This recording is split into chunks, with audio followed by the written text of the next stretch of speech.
get full credit with 4 sentences, maybe even get away with 3 sentences for the identification, and other people tend to require more sentences. So there's no required length, but if you tend to be someone who writes long answers, you might want to bring 2 blue books. Because all the answers to all the questions are going to go in the green books. Pencil is fine. Pardon? Pencil? Yeah, I don't like allowing pencil, but I guess I sort of have to. It's harder for me to read. So, and the harder it is for me to read, That's great. but usually I don't misread things. So pencil is fine. Any other questions? Okay. So essentially, last time, before we get to this evening's readings, I want to finish up what we didn't get to last time.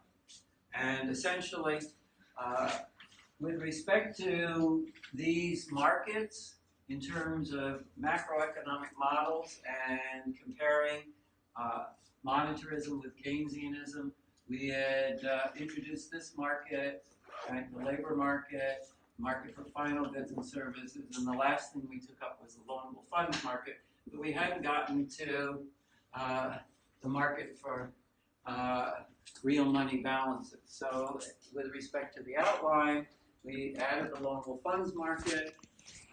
We need to look at the Friedman reading, the monetarist reading, and bring in money into the discussion. Before I do that, I want to point out something that Professor Reitz may have mentioned, but I'm not sure. And it relates to the aggregate demand curve. Now, I've argued that the aggregate demand curve is downward sloping because of the real balance effect. If you translate the real balance effect back to ISLM, as Mankiw does in his second chapter on aggregate demand, aggregate supply, there is an ambiguity in terms of which curves are shifting in order to give you the downward sloping aggregate demand curve.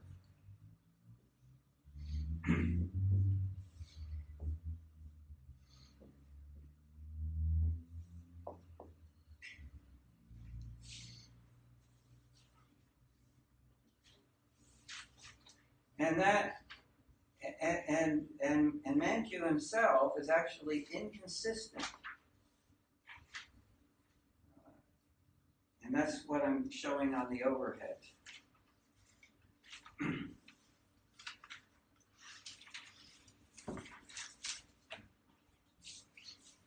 Sorry. All right. So in his first presentation of aggregate demand, in the chapter that you read, I think, a couple of weeks ago, he used the equation of exchange to derive the aggregate demand curve. The equation of exchange is something we're going to discuss today. MV equals PY. By the way, Professor Reitz told me some of you were unfamiliar with the equation of exchange. We actually read about it in the second chapter of Snowden and Bain, when he went over the classical view of money, and then Mankiw introduced it into his first chapter on aggregate demand, aggregate supply. And of course that obviously leads to the fact that aggregate demand is a function of the money supply times velocity, because the price level and real output are on these two axes.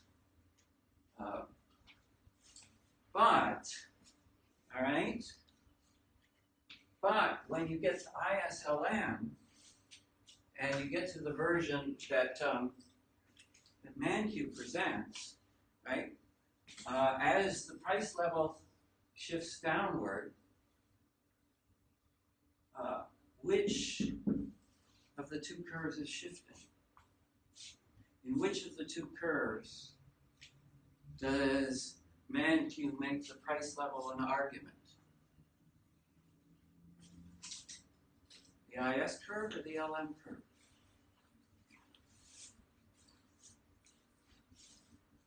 Say IS because it's like Keynesian course. The IS curve? No, but if you say that change in money supply, right? You change. Right, okay. What I'm now talking about is the shape of the curve, not shifts of the curve. Okay. Okay? In other words, in the ISLM model, a shift in the IS curve or a shift in the LM curve can shift the aggregate demand curve. But he also introduces the case where the price level falls, right? And over here it causes one curve to shift. Right? And which would you expect it to be most likely? Right? If liquidity money or investment savings? The LM curve, right? The LM curve, right? So now, if the LM curve is an argument, if the price level is an argument in the LM curve, what is happening to the interest rate as we move down this aggregate demand curve? In other words, the reason this aggregate demand curve is downward sloping, derived, as ManQ derives it from ISLM, right, is this is a higher price level and this is a lower price level, the LM curve, right? And then you get your increase in output over here. So what has to be happening to the interest rate as you move down the aggregate demand curve? Decrease, right? But if the velocity of money is constant, the interest rate cannot be decreasing. In other words, ManQ has derived two different aggregate demand curves, and here is where he reveals the secret. This was the appendix to the last chapter you read for last week. All right.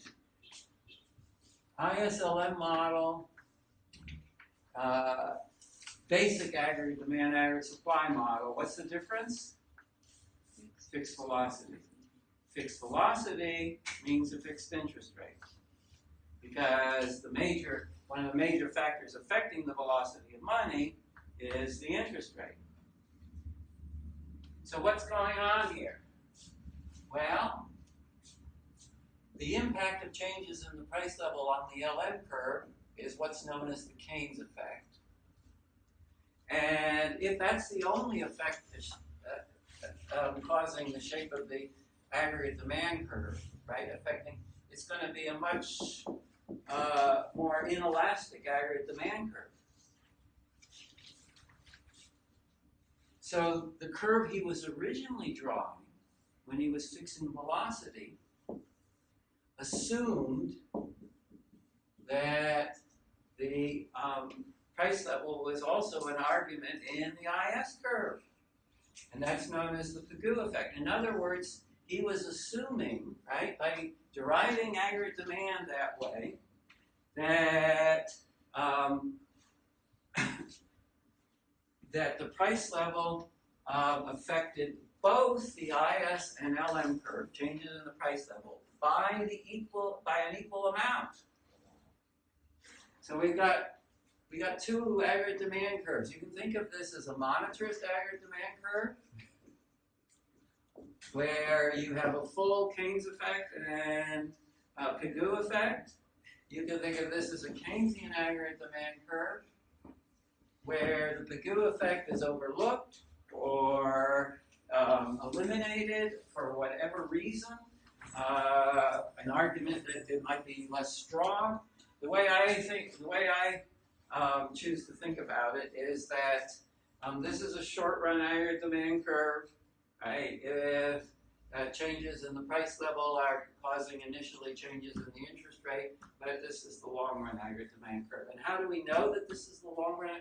If you derive it from here, right, and if you're holding that constant, then you have to be holding Py constant, which means this curve, right, derived from the equation of exchange, has to be a rectangular hyperbola, because this area is P times Y.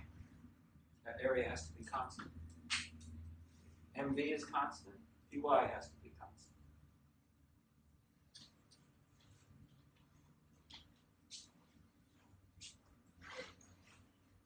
Now, I realize it's a really technical point, but it goes to the differences between monetarists and Keynesians in interpreting aggregate demand, in interpreting how changes in the money supply affect the economy, how broadly they affect the economy, how changes in the price level affect the economy, how broadly they affect the economy. And it's one of the reasons why when your textbooks try to present the difference between Keynesian business cycle theory and monetarist business cycle theory using ISLM, the monetarists never accepted that straitjacket. Now, hopefully, this will become a little bit clearer as I go over aggregate demand, aggregate supply, and the equation of exchange.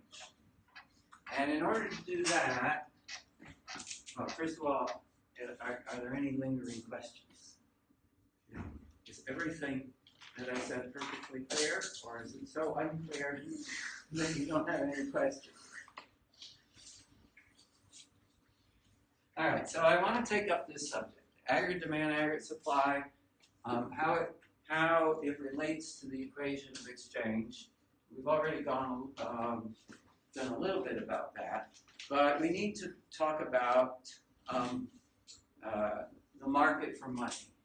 And in order to talk about the market for money, and by the way, just in case you ever get in finance, when I talk about the market for money, I'm talking about the demand and supply for real money balances.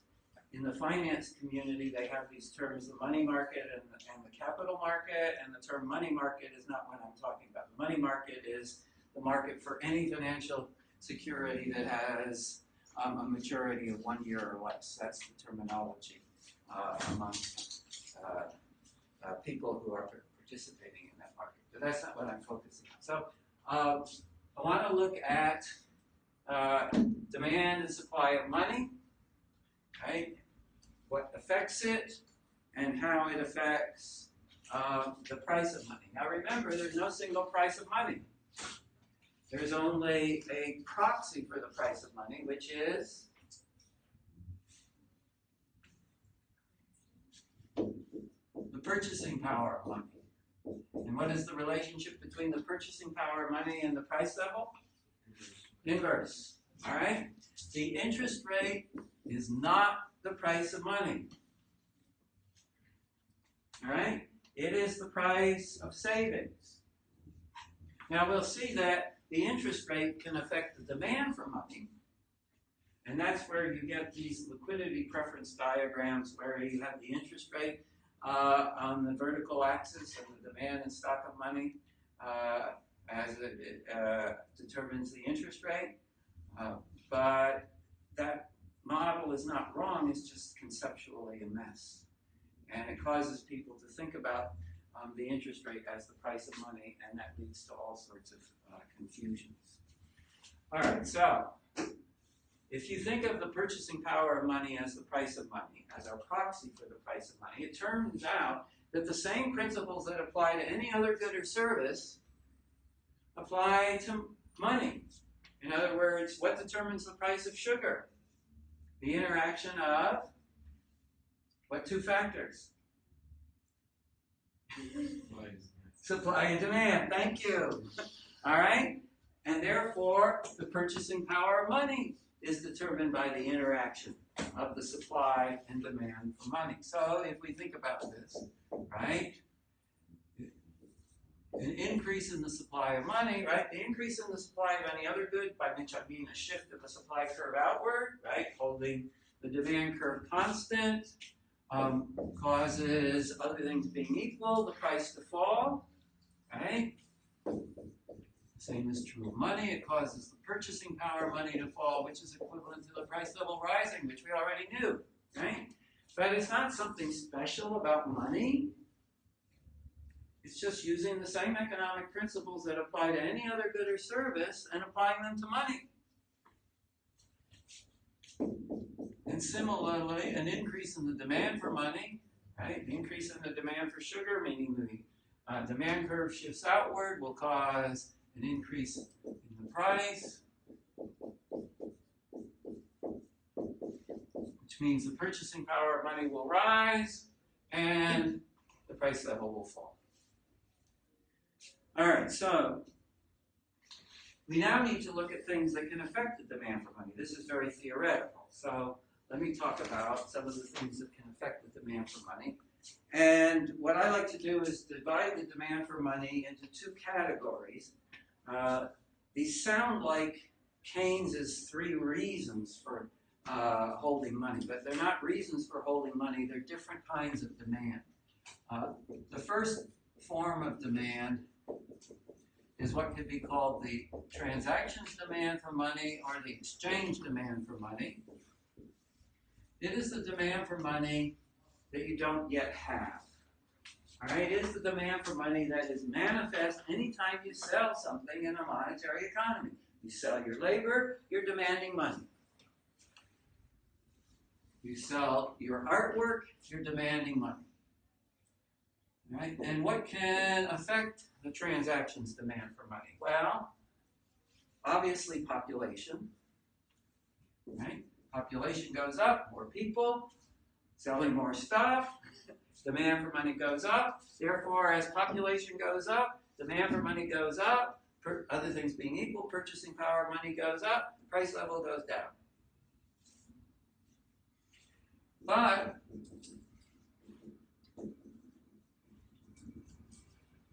it can also be affected by how much people are selling. Okay? Output per person. And when you get output per person times total population, what is that? Real GDP. Right? Why?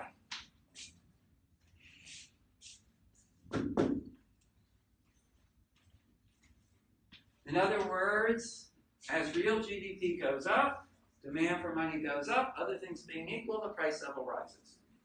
Goes down.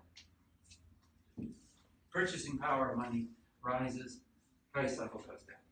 All right? And vice versa. Now let me give you some historical instances that will nail this down. During the 19th century, when the Industrial Revolution was spreading, and many countries were taking off into sustained economic growth, right? Real GDP was rising worldwide. Most of the countries that were experiencing sustained economic growth had commodity money systems, either a gold standard or a silver standard. It didn't mean the money supply was totally constrained, but it meant that the money supply was partially constrained by the gold and silver standard. So in other words, output was rising faster than the money supply, and as a result, much of the 19th century in the developed world was a period of secular deflation at about 2%. Right? In other words, what you may have experienced in your lifetime happening with respect to electronics was the way people experienced what people experienced with respect to all goods and services during this period of the Industrial Revolution. In other words, the increase in output was manifested in a decline in the price of everything. Despite what you hear about Gilded Age monopolies, like Standard Oil, as Standard Oil got an increasing amount of the market, what happened to the price of kerosene? Every year, right? It just went down and down and down. Railroad rates continually went down. Prices of food continually went down, right? A reverse example, medieval city under siege, Antwerp, during the revolt of the Netherlands against the Spanish in the 15th century. All right, 16th century, right? In the 16th century, Antwerp is surrounded by Spanish armies, right? And as a result, the supply of goods and services is declining, right? In other words, people are selling less stuff, they're demanding less money, right? Demand for money is falling, purchasing power of money is falling, price level is rising. Now you can get the same answer from the good side. You have to get the same answer, or else something's wrong. So two other things affect the transaction's demand for money. One of them is not very, it is interesting, but doesn't seem to change much over time, so is not that empirically significant. But I like mentioning it anyway, and that's the degree of vertical integration in the economy.